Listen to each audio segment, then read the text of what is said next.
Thank you, Hugh, and good afternoon, good evening, good morning to everybody on today's webinar. Today we are fortunate enough to be joined with Jim Manico. He's already feeling the love on the online Q&A. We're going to be talking about everything that you could possibly want to know about request forgery on the web. My name is Colin Domoney. If you're familiar with our webinars, I'm the API Security Research Specialist and Developer Advocate here at 42Crunch. I help people build their API security programs, and more importantly, I'm the editor and curator of the APIsecurity.io newsletter. And as I said, we're joined by Jim Manico. We'll be introducing Jim in a second. So before we hand over to Jim, that's the agenda. We're going to be looking at both client and server-side request forgery. And what I'd like to do, just to get an idea of the audience, because we, on a webinar like this, I think we've probably got quite a diverse audience. Here, if you could pop that question up. So we're asking, pick one of those terms, what best describes your role? How would you identify your role or job function? Just very interested to see what the mix of the audience looks like. Okay, so that's interesting. So we've got a third of the audience are blue team as defensive, and we've got the other third is developers. So that's awesome. And yeah, very few on the offensive side. So good stuff. Thank you for sharing that. So just before I hand over to Jim, it's an absolute pleasure to have you on here. I think most people, if you don't know who Jim is, I've been in AppSec for a decade or so. I learned pretty much everything I needed to know at the beginning by listening and reading what Jim had to say. So, for me personally, an absolute pleasure to have you to talk about API security. Colin, what an honor to be here. Thank you for all your kind words. Let's get to work. And again, my name is Jim Manico. I've been an application security professional and developer for most of my career, for about 25 years.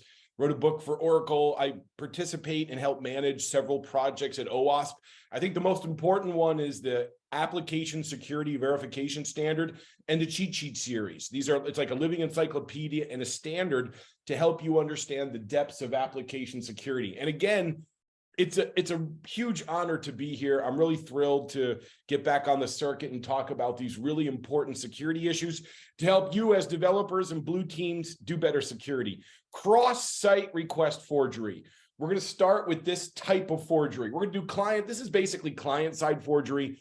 We're also going to look at server-side forgery in just a bit. So we're going to learn how to test for request forgery briefly. We're going to learn how to defend against request forgery in a traditional web app using synchronizer token. But what you all care about is how to defend against request forgery in a stateless API that's primarily using JSON web tokens, using a pattern called double cookie submit defense pattern. The technologies that come together that lead to cross-site request forgery is when you have an API that's stateless, just an API that uses cookies and a web browser front end. And regardless of that cookie is session bound or it's a JSON web token, the automatic nature of cookie handling is a big problem on the web. And absolutely API developers need to handle some of these defensive patterns if they care about stopping request forgery. Now, luckily, there's been a big change in cookies the last 3 or 4 years. So we're going to learn how to configure cookies properly using the same site flag. So this will help stopping request forgery. This is a browser-based issue. It's a web application issue, but absolutely it's an API issue as well, because your APIs need to defend against cross-site request forgery if you're taking requests from browser-based clients. That's my story, Colin. Let's do this. So request forgery is an attack. It forces an end user to execute an unwanted action on the web in which they're currently authenticated. Now, this attack doesn't even necessarily need to be an authenticated user. I remember a URL. Think of this. There's a URL for Google that would change your default language and set a cookie, even if you were not logged in. And so Google supports the Klingon language. Don't ask. They do. KX. So there's a URL like google.com parameter was like language equals KX. You put that in an image tag and put it on your website. Then anybody visiting your website would force that request. It's in an image tag, right? Get request. And all of a sudden, you're telling Google, my new language is Klingon, and you go to Google, and that's what you see, the entire site in Klingon. And that's for unauthenticated users. But this gets interesting. This attack is more interesting when you're targeting the cookie handling of a currently logged in user. So that's an attack, request forgery. It forces a user to submit a request that they never intended to make. It's a malicious attack. So in short, this is what the deal is. We want to target this site right here. That's the site that we're trying to attack with that user. So as the attacker, I'm going to host the attack on my evil website, and the user visits my evil website. We deliver code to the browser that forces the browser to make a cross-domain request. Now, what artifacts, here developers, what artifacts on the web by default can make a cross-domain request? That would be like basic resources like an image, forms, and even multi-part forms that do file upload. You can submit a form, do a file upload, or submit a basic link to any website on the web, or you can load an image, load a JavaScript file, load a cascading style sheet file on any site on the web. So this is what I mean by artifacts that do cross-domain requests automatically. Here's an example. Let's get down to business, everybody. Let's get down to business. So we're looking at GET requests. We are at evil.com or some other evil website. And there's 3 different artifacts here. Look at that image tag. First of all, the image tag forces an HTTP GET request automatically, right? And this is a height and width of 1 image. So you're only going to see 1 pixel of the broken image icon. This image tag forces a request to mail.google.com, delete all messages, confirm is true. And especially in an older browser, the cookie will be attached automatically if the user is logged in. That's why this is called cross-site. I'm hosting the attack on evil.com, request forgery. I'm setting up an image tag that does a forged request to another site. So this is not about JavaScript injection. This is not about cross-site scripting. This is specifically about me hosting an attack on a third-party site whose code will target a site that you're logged into. Now check this out. First of all, let's take a step back. When I make when this request is made, what is the HTTP referrer header going to be? What is the landing page, the referring page that initiates that request? That would be evil.com. And if I see that the referrer header is evil.com, I know something bad happened. So down here in this attack, I'm targeting a webmail system to send your boss an email that says you're a jerk, boss. And by the way, that's not the best way to do good boss relations. And now I have this attribute, REL is no refer. It eliminates the referrer header to erase my tracks. The point I'm making is this is request forgery. We don't know how bad it is because it's easy for attackers to erase their tracks with this particular attack type. I think it's an important risk category. Now, keep in mind, I'm doing this with a GET request. The question is, can I do it with the POST request? Absolutely. Here's an example. So in this attack, which I'm also hosting on evil.com, we have iframe with the style that makes the iframe invisible. And please note, I'm targeting an internal website. I can host this attack out on the internet on some website, evil.com or any other website. But if you're on your intranet with single sign-on at work over VPN, then I can target all of your internal websites. And this script is going to run automatically and submit the form in an invisible iframe, so you don't even see it happen. And again, if you're logged in to internal.com with your single sign-on cookie that you think is security, but it's not. Most single sign-on is implemented with crap. Like I log in, I give you a cookie, and now you're seamlessly logged into all of your internet sites all day long. That makes request forgery a lot easier. So those of you who are implementing single sign-on, have a second challenge like multi-factor before I can access a high-risk application after my initial single sign-on. Single sign-on in a corporation that lets me just logged in all day to all the apps, that's not a good way to roll it out. Let's move on.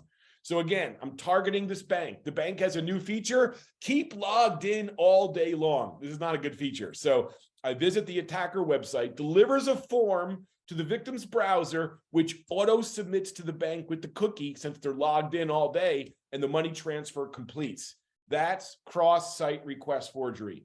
Let's look at an example from Netflix, right? Netflix is where we saw one of the original attacks in the cross-site request forgery world go live. I'm a little sip of coffee, a little sip of invisible coffee. I got my invisible coffee here.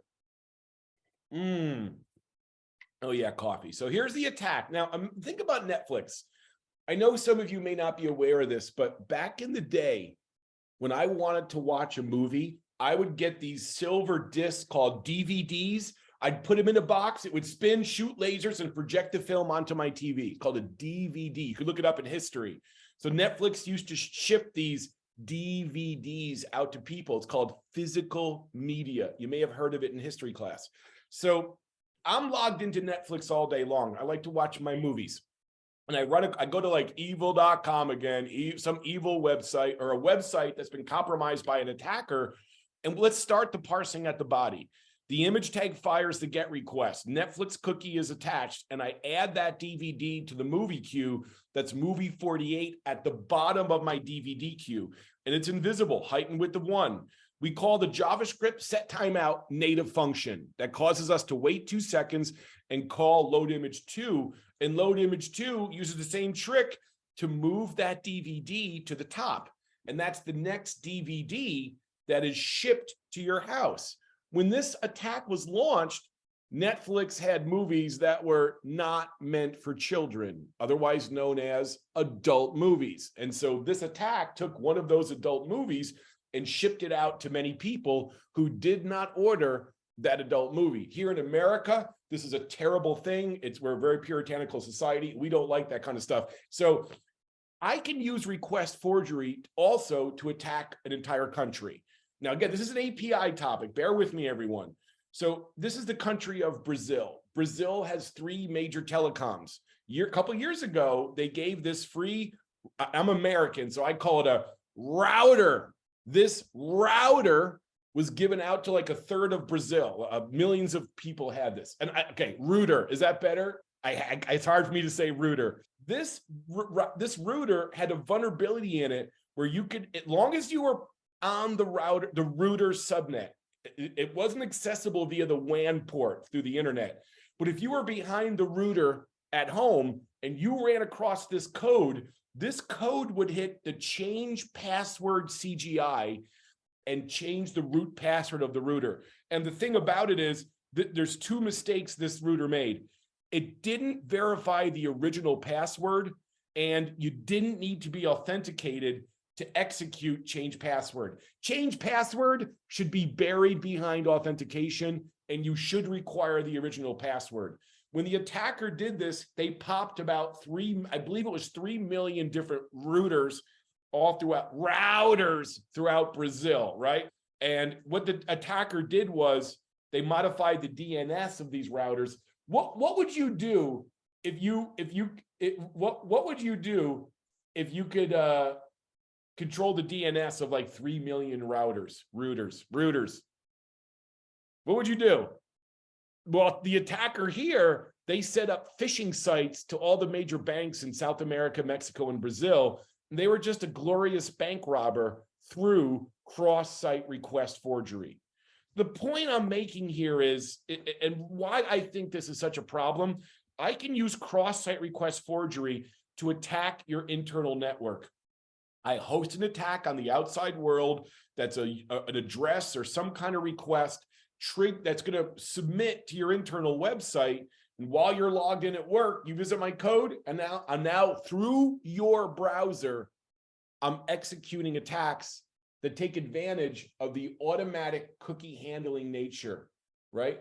If you take a look at ZDNet, there's an article here, and Michael Fortes, who's listening, he says, "Hey, I'm from Brazil. I can confirm this is a true story." Yes, it is. This Brazil incident, it's again a countrywide attack, using cross-site request forgery. It's a fascinating case study. But we're here, we're team defense, blue team.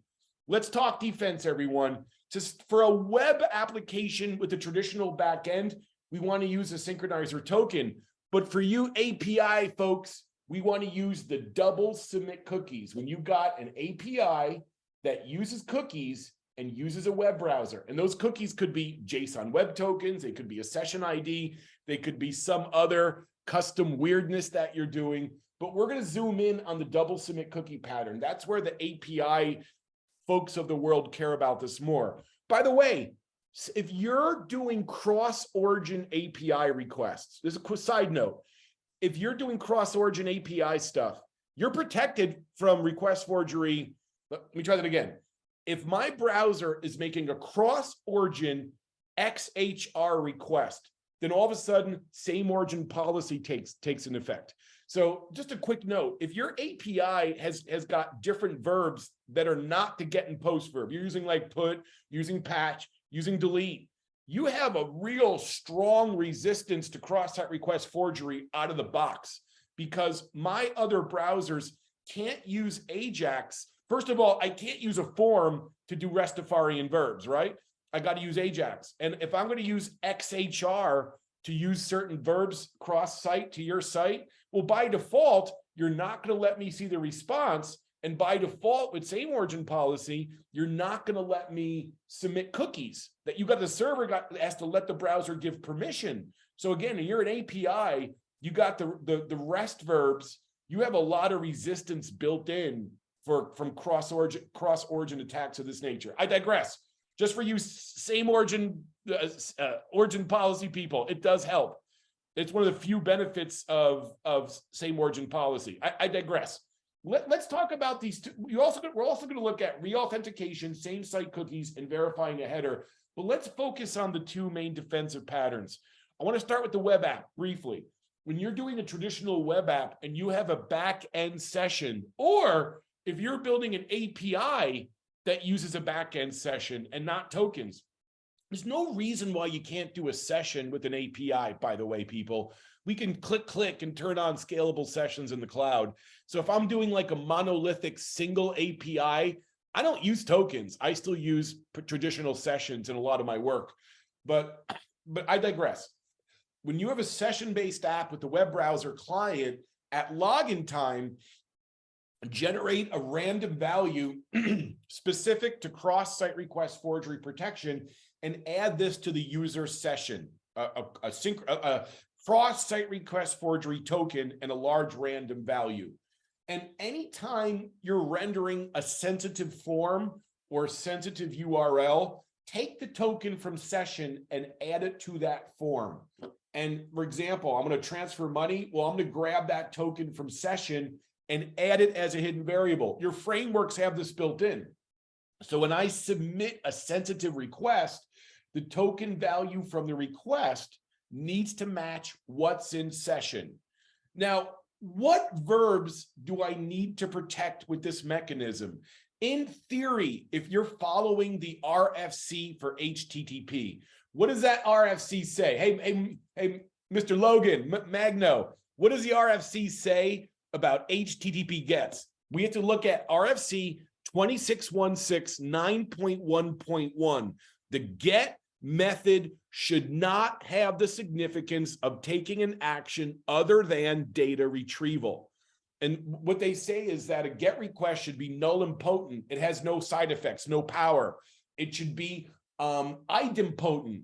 Every get request should have the same effect on a system. So in theory, you should not be using get request to do things like log in and out a user, delete a resource, financial transactions, and similar. And if your API is expecting a put verb, then if I submit a get to that endpoint, you should reject it. Don't take other verbs on your API endpoint. And if you're doing gets right and get request on your API is just basic data retrieval, you do not need to protect your get endpoints. Sometimes you do. If my ability to force a user to read data is a malicious event, then you should protect your get requests as well. But overall, get requests should not be transactions and require this defense less. So that's our main pattern, synchronizer token. But you're probably going to care more about double submit cookies. Now, let me explain this. Let's do it. So when we look at a stateless REST API, that's the design du jour of this era in development, right?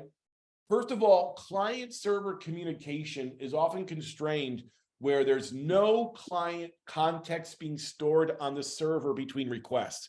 In a typical JSON web token system, I log in, you give me a token, and I'm not storing that token on the server typically. I don't have a session. I just make a token, I digitally sign it for integrity, and I give it to the user, and I forget about it. Forget about it, right? And so with the stateless app, the client has all the data we need to service that request, and there is no server-side session state. This radically helps scalability, as you API folks know. But request forgery is possible against a stateless API that uses cookies and web browser clients. Michael Forte says, it is tricky when an API uses the authentication header instead of traditional cookies and has CORS applied. Yeah, if you're using the authentication header and you're storing there's two things here, Michael. There's where do you store the session on the client and how do you transmit the session on the client?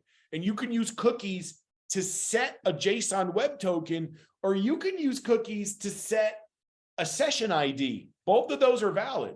So the problem shows up when you have any kind of API that uses cookies, and the cookies can have either a session ID or a JSON web token. It doesn't matter if you're using the authentication or authorization header. What matters is, are you using cookies? And it's the automatic nature of cookies that leads to this problem. Michael, if you want to give me a follow-up question, please do. But again, we care about cross-site request forgery in a very specific pattern. I got an API, I have API, I have a browser, and I have cookies. And it's not CORS that helps us. CORS makes things less secure. It's not CORS, it's SOP. It's same origin policy that protects us. So same origin policy stops cookies from being sent automatically in a cross-origin complex XHR request, right? And so that's the limitation. I digress. Let me keep charging here. So I'm looking for a follow-up question here. What do we got? What do we got? You got it, Michael. So in this stateless world, how do we defend against request forgery? That's the big question. The pattern shows up about 10 years ago by John Weilander. He was working for one of the top banks in Sweden. And John Weilander, by the way, he is like one of the heads of security for the Safari browser right now. A great career of this gentleman. But John Weilander invented the double cookie submit pattern for the first generation of stateless apps. And this is really client-based. The client, every time you submit a transaction, it's going to set a cookie with the random value in JavaScript on the client. The server does not set this cookie. I'm in the client, I'm doing React or Angular or Svelte or whatever Vue, whatever you're doing, and I hit submit, and JavaScript creates a cookie with a large random value. That random value is both in the cookie, and that same random value is set in a request parameter or a custom header. This is built into Angular, by the way. It's the double submit cookie pattern. Now, why does this work? Because the server's job is really simple. Your APIs are just going to check, is there a cookie with the CSRF value, and is there a request parameter with that same value, predictable name usually. The reason this defense works is an evil domain cannot read or set an anti-CSRF cookie to include it as a parameter because cookies are bound to the domain. One domain cannot read or set cookies from another domain. So my code on evil.com has no way to read or set a cookie on the site that I'm trying to attack. This is why this defense works. So, any questions? Hit me up in chat about this. But this is the main API protection pattern that typically you want to do as a developer. And again, for API developer, you really have a benefit of same origin policy, right? So if some other browser is trying to make a put request over XHR to my server as a form of request forgery, then straight up, that's not going to work unless the server says access control allow origin to my origin and access control allow credentials true.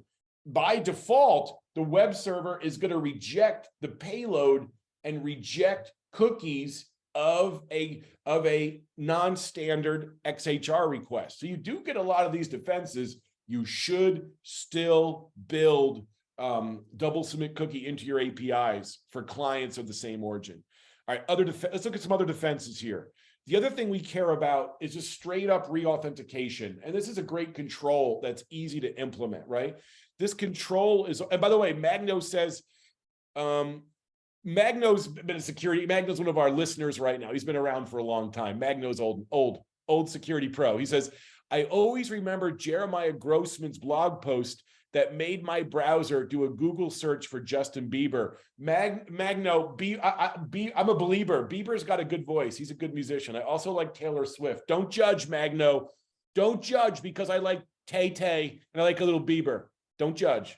I'm gonna move on now. I'm moving on. So on any sensitive request, what you can do is just force reauthentication. Like most European banks, if I want to transfer money, they're going to make me log in again. I use wise.com to pay my international teachers, and they asked me to reauthenticate before I finish a money transfer. This is a great control that shuts down request forgery. One thing that helps us, though, one of the reasons I like to use cookies is because of the same site cookie flag. Same site cookies are outstanding. It allows my server to assert that a cookie should not be sent along with the cross-site request to help stop this kind of request forgery.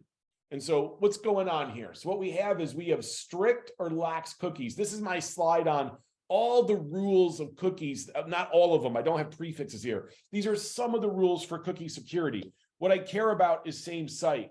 If my server is setting a cookie in your browser, I can say it's strict or lax same site. What that means is the cookie will not leave the browser unless the browser, the current browsing page, and the server are the same registrable domain, right? Same top level domain. And then the cookie will be shipped. So if my page is evil.com and the server is your API at somethingelse.com, those are the page and server are a different domain, and the same site cookie will not leave the browser. This is a great standard. Now, take a step back. You have strict and lax. A strict same site cookie will only send the cookie if the action is in the browser itself. The lax same site cookie will trigger if I send you an email link or a link in your iMessage or something, and you click on a link in email, which opens the browser and makes a request. That's a lax request. So only a lax cookie will be sent in that case. I tend to use lax so I don't break anything. But these same site cookies are amazing, and they're well supported in all major browsers, except for the filthy, insecure piece of garbage browser that no one should use, known as the Internet Explorer crap series. Stop supporting IE. If you're supporting IE, stop it. You have my permission. Have your boss call me. I'll talk to him. IE is end of life. It's a dead browser. We need to stop supporting it and very rigorously block that browser from your website to encourage users to get a real freaking browser so we can use real web standards. All right, I'm done. That's my soapbox. I hate IE. I spent a lot of years supporting IE6. I had to go through a lot of therapy to get past that. IE6 was the worst. All right, ignore me. So now what makes this a little bit difficult is we have the default to lax. If you don't set the same site value for Chrome or Edge or Opera, who cares about Opera though? So Chrome, Opera is used by like 0.00001% of the world. Sorry, Opera, sorry. But Chrome and Edge are the main browsers. They if you don't set it yourself, Chrome and Edge will default your cookies to same site as lax. That could break a couple things. So you really, the point I'm trying to make here is that we do see that Chrome and Edge default to lax. And this just goes a long way in stopping request forgery. But the thing is, you should not depend on inconsistent default browser behavior. You should set the cookie as same site explicitly and never let the default same site value rule. So, and the thing is, if you do require cross-site cookie behavior, like if you want to put one of your forms on a different website as a mashup and you want cookies to work cross-site, then you need to set a cookie that says same site is none. And you need to set two cookies actually, one that says same site is none and one that just skips the same site flag to ensure maximum compatibility with different browsers. So same site cookies, they do go a long way to help you, but be careful. There's non-cookie based session management, like using HTTP digest or network-based session management. I don't think it's a good idea, but they're vulnerable to request forgery, even in the absence of same site cookies. And even with same site cookies, I digress. Same site cookies are not going to help you if you're using these two methods for session management. And a subdomain controlled by the adversary, like if they did subdomain hijacking and took over one of your subdomains because of dangling DNS, then that subdomain compromise can overwrite cross-site request forgery cookies. Boom. And not all browsers support these cookies. So you still need to use synchronizer token or double submit cookies. Consider re-authentication and similar in addition to same site cookies. This is my formula for stopping request forgery. Now, there's one more thing that we can do. Here's the defenses we went through, right? We can also verify the header. What I mean by that is the origin header, right? Here's the host. There's the refer. We also see the origin. The origin header should match your site, right? So you can always check the origin request header to make sure it matches your origin of your site. And what's the origin, by the way? The origin is the protocol plus the host plus the port, like HTTPS Manicode.com port 443. That's an origin. So when you get a request, the origin is preloaded automatically in every major browser. Does that match your domain? If not, reject. If it's missing because you're using older Firefox, then check the root of the refer header. That should match your domain. And if those are both missing, fail gracefully. I don't do header defense so much anymore, but I still see some sites that do. It does help some against a browser-based attack. You can also control the refer if you need to look at it. Like I would change your refer right now. I would go to your website right now and add a response header that says for every page that says refer policy and do strict origin when cross origin. That's the new default anyways for refers in browsers since March of 2021. Firefox 87 and Chrome 91 both changed their default about a year ago. What that means is refer headers will no longer send the entire URL like the old default did. It will only send the origin. So if you're going to do header verification, I'd also add a response header that tells a refer policy to only send the origin. By the way, cross-site scripting is super important, and any cross-site scripting flaw will make all of your request forgery defense useless. Let me give you an example. It's all about Twitter. Twitter has this worm from many years ago called the goat love worm, and I'm not kidding, that's the real name. The message was something rather offensive about goats. It's a bad attack. It's a bad attack. So the attack was this right here, actually. It's this URL that was malformed. Old Twitter, their developers love to do clever, stupid things. They wouldn't just do a standard link of this URL. They did some fancy processing, and they only linked up that part of the URL. Because when you tweet, Twitter will look for a URL and convert it to an anchor tag. You should be walking through each word of the tweet in a space-delimited way, validate if it's a URL, and if so, convert the whole thing to an anchor tag. They were doing something funky, and that got converted to an anchor tag, but that script got to ride free. And so if I visit Mikey's page, I would actually load that script and run it. Now, the contents of that script are everything you see here.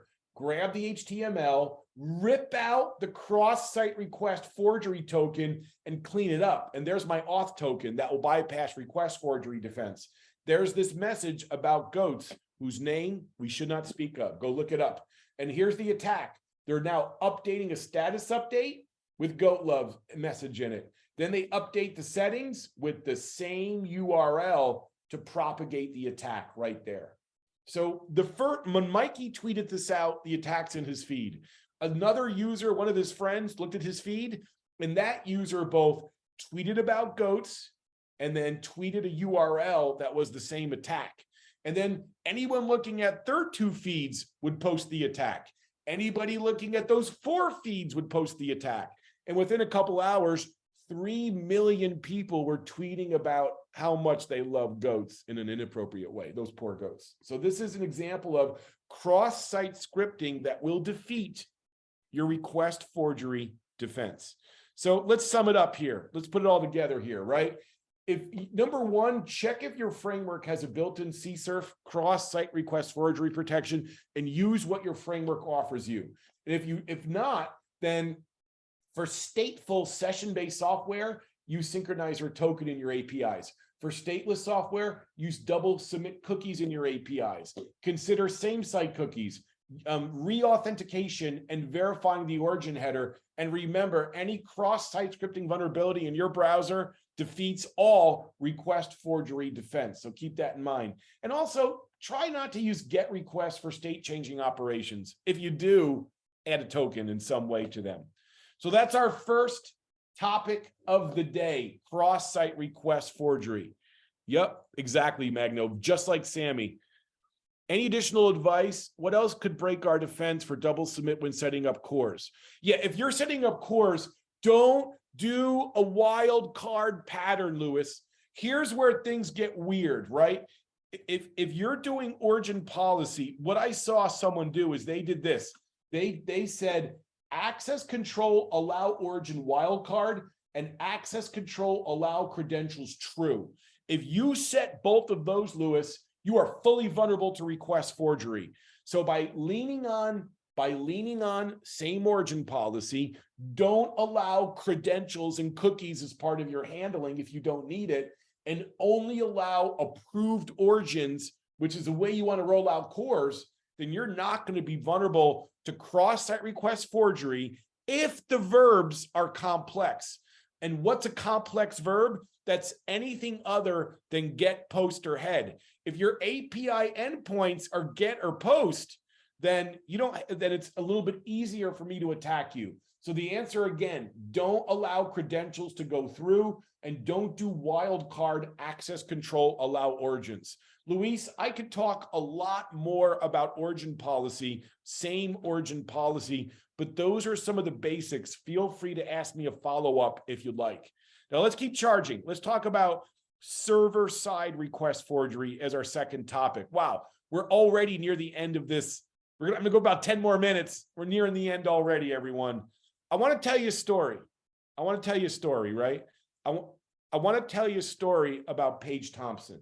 So Paige Thompson was a security professional for Amazon Web Services. Her hacker name is erratic. And for whatever reason, Amazon did fire her because she's a little erratic. I am too. It's okay. And so after she left the company, she admitted that sometime between March and July of 2019, she used server-side request forgery to steal 100 million credit card applications from the Capital One credit card bank. And this is a pretty big attack. It was one of the biggest attacks against finance in history. Now, Paige's claim here is that she was not doing this maliciously, right? She was doing this to prove a point that the service was vulnerable, was not trying to be malicious. But she went to jail, spent several years in jail. We'll find out what happened to Paige in a few minutes. But Paige was most certainly arrested for this, for stealing 100 million Capital One customer records. She's a former Amazon worker who is a security professional who understood this technology very well. She's looking at a prison sentence of 30 to 45 years in prison. This is a big deal. Now, I'm going to use a resource from AppSecCo. This is a very impressive blog post, one of the first that really explained this. So Capital One here was using a server-side include. Anybody know what an SSI is? I used SSI in the 90s when Kurt Cobain first came out, I remember. So what a server-side include is when I send a request to your web server with a URL that also has a URL parameter that also includes a URL or URL fragment. So what the server did was, right, we'd have a browser that would make a request to a server, and the server would be sent that URL parameter. And then the server would go and fetch that resource and embed it on a page. Let me clean this up here. So the whole point is that the server would take that parameter and load the resource. At Capital One, it was a basic news article. It wasn't just content. But Paige Thompson realized what was going on here. She realized that the Capital One server was sitting in Amazon Web Service, which means the IP address to the web application firewall configuration file was standard for all Amazon Web Service setups here. And she was a pro at Amazon and knew where it was. And anybody who was working on WAFs at Amazon Web Service at this time would know this very standard address. 169.254.169.254, standard AWS subnet, latest metadata, identity access management, security credentials, ISRM WAF role.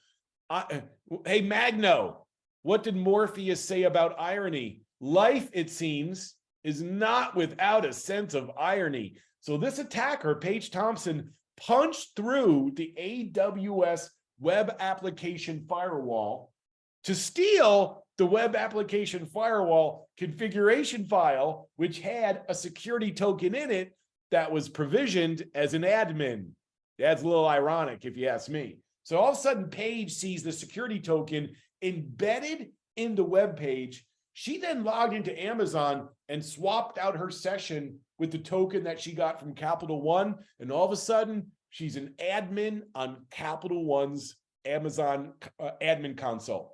And she's still a security professional at this point. Her title is still security professional. She then navigated to the S3 bucket of Capital One and downloaded 100 million records of credit card applications. And then she went through a title change to from security professional to wanted felon. This is illegal. She should not have done this. Now, Paige just went through this court case and she was just released from jail. No more prison time. Time served and she's released. So this is one of the most notorious hackers in terms of banking data in history. I do not believe she did it maliciously, and she was released very recently. She was released from jail. I'd hire her. She's a little erratic. I'd hire her. So let me ask you this, though. How do you fix this problem? What can we do to let me ask a real specific question. What can we do to validate that URL parameter to make sure this server-side request forgery is not possible? And again, what is server-side request forgery? It's when I send data to a server to trick a server into loading a resource in a malicious way. And so how could I have fixed this problem? How about this? Would this work?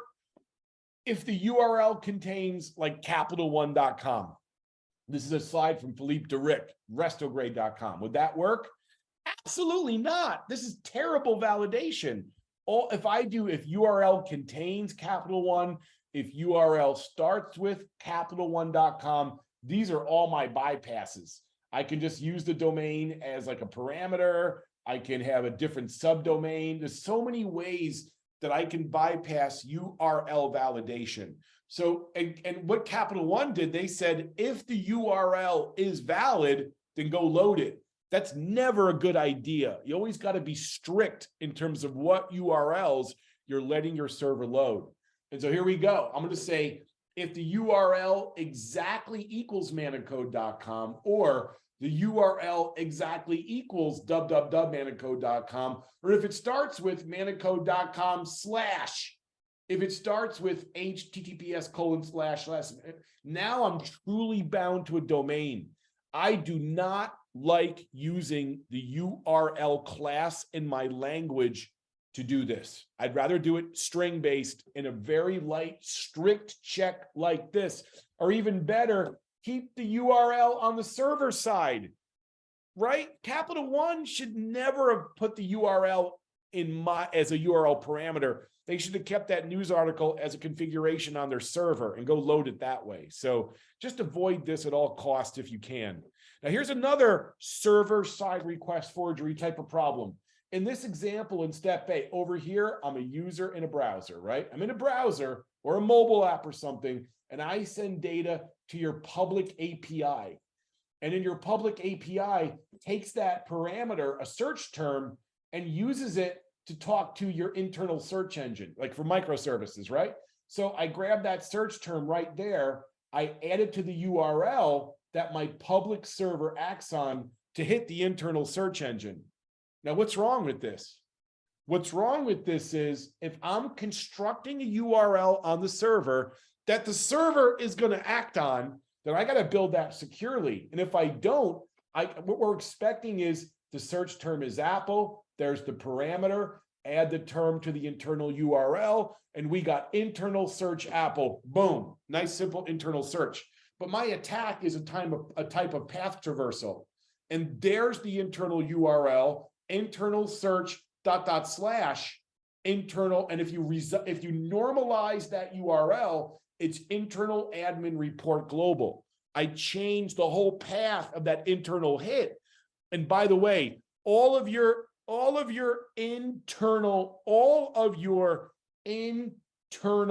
requests, all of your intranet APIs should verify a token or session and should do access control. This pattern where you do access control and security on the public API, but you do no security on the internal APIs, that's total crap. You got to stop it, people.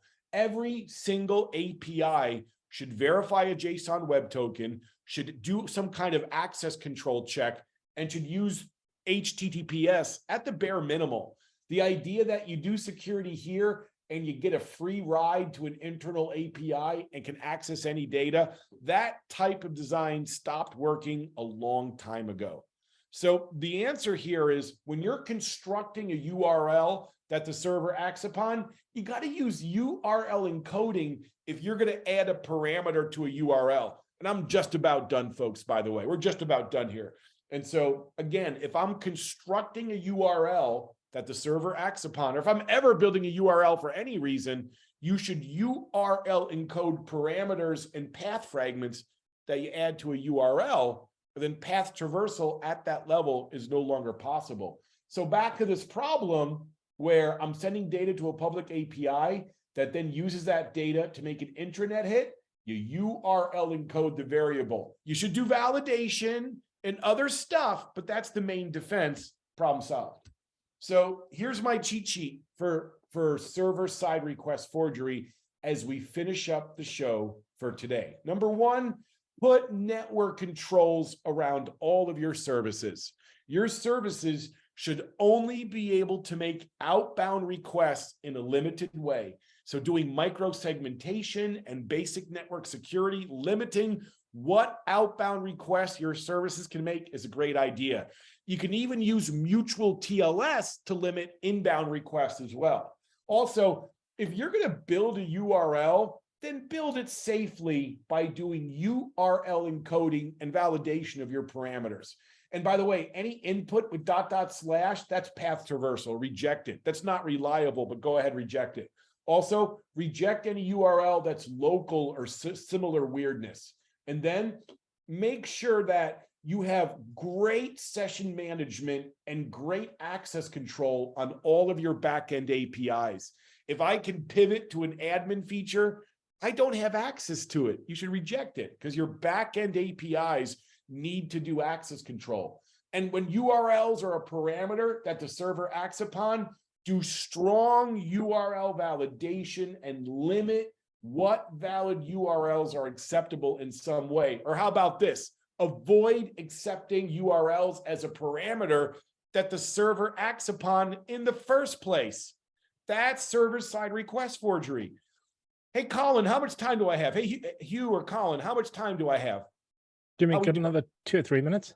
I'm gonna give you one more fast. Here's the oldest kind of forgery I know, clickjacking. Real easy here. Here I have a tempting website. What it really is, though, I put an iframe up with Gmail that has a position absolute, so it's floating, and I made it invisible by using an opacity of 0.